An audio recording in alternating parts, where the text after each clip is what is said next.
Here we are, okay, Friday morning. Stocks are higher. Is that reaction to the fact that we're not going to have a shutdown? Is it a reaction to something else? Is it just a positioning story? Is it, how should I be thinking about the bounce that we're seeing this morning, albeit, in context, a relatively small one? So I think there's two time spans to look at this. So I think there's a massive fundamental shift around US stocks. I think that's the end of the US market's exceptionalism. And I think that's what we've kind of been trading, part of that recently.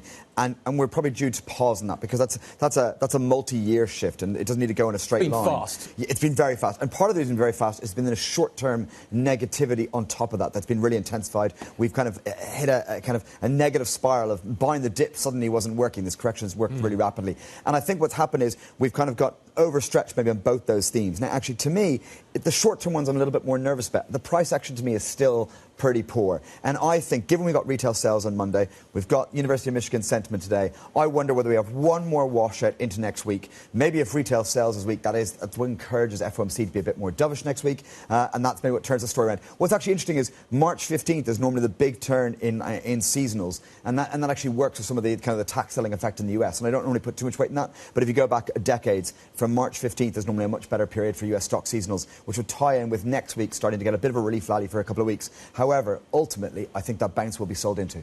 Mark, can I come back to the question I was asking Delphine about euro-dollar and really how much further it has to climb? Because surely you have to factor in the peace in Ukraine and all these talks happening between Trump and Putin. The euro is barely budged. Why?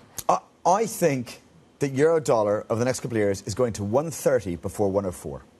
I really think we're in a massive paradigm shift. I think it's really, really momentous. And I think that dips will really... I think a lot of people are going to wait to structurally go, oh, I need to get in this euro story. And they're waiting for those dips. And those dips are going to be disappointing. We might get back to 106, 106.50. I really just don't see us getting much further than there. I think the massive structural amount of money to come into euro out of dollar hasn't even started yet.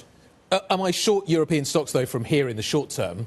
Because of the fact that that move has been very aggressive and very fast as well. We've seen the US go down very quickly, Europe go up very quickly. Stock story here I'm talking about. Yeah. Does that need to kind of rebalance as well a little bit? I'm actually, despite the fact that I sound a little bit negative about the US worries, I'm actually quite constructive globally. I think this in the world of a weaker dollar, I actually think we get reflation elsewhere. And I think that I'm generally constructive. So to me, it's not about being short somewhere. It's like if you've made some decent gains, it's time to take a bit of profits, take some money off the table to kind of step back to get better re-entry levels. So yes, I think European stocks can suffer in the short term, but I don't think it's a negative story. It's about a consolidation of a really long-term structural story, and they've got a little bit ahead of themselves in that kind of short-term thing. So yeah, we might see Europe be a little bit more at the forefront of the pain in the next couple of weeks. I think we'll get a washout of some of the consensus trades. Maybe China, Hong Kong pulls back a little bit as well, even as US bounces. So that's maybe the theme for the next couple of weeks. Washout of what we've seen work for March.